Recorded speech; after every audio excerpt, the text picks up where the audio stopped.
Ivanka weren't my daughter, perhaps I'd be dating her. You know. যদি Ivanka আমার মেয়ে না হতো আমি তার সঙ্গে ডেট করতাম। পুরনো একটি টেলিভিশন শোতে মার্কিন প্রেসিডেন্ট ডোনাল্ড ট্রাম্পের মুখে শোনা গিয়েছিল এমন কথা। You know.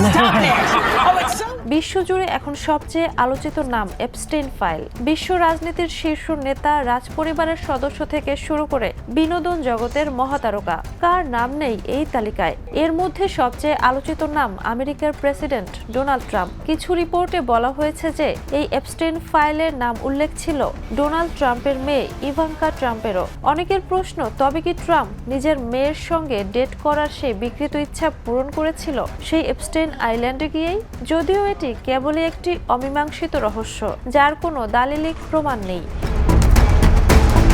এপস্টেইন ফাইল হলো মার্কিন ধনকুবের এবং দণ্ডিত যৌন অপরাধী জেফ্রি এপস্টেইনের অপরাধমূলক কর্মকাণ্ডের তদন্তে সংগৃহীত হাজার হাজার পৃষ্ঠার আইনি নথিপত্র। এটি মূলত একটি আন্তর্জাতিক শিশু পাচার ও যৌন শোষণ চক্রের দালিলিক প্রমাণ, যা ক্রমেই ফাঁস হতে শুরু হয়েছে।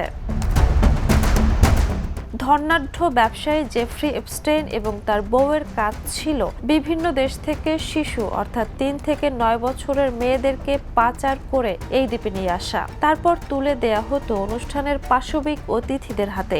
সেখানেই দিনরাত চলত ধর্ষণ এবং নির্যাতন। অনেকে তো এসব জঘন্য নির্যাতনের শিকার হয়ে মারা যেত। তারা শুধু নারী ও শিশুদের সঙ্গে বিকৃত যৌনাচারী লিপ্ত হয়নি, বরং নিজেদের চাহিদা ও পৈশাচিক ইচ্ছা পূরণের জন্য মানুষের শরীরের বিভিন্ন অংশ পর্যন্ত কেটে খাওয়ার মতো নৃশংস কাজ করেছে, এমন অভিযোগও সামনে আসছে।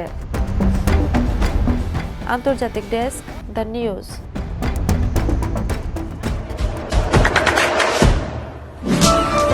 দেশে দেশে সবার সাথে দ্য নিউজ।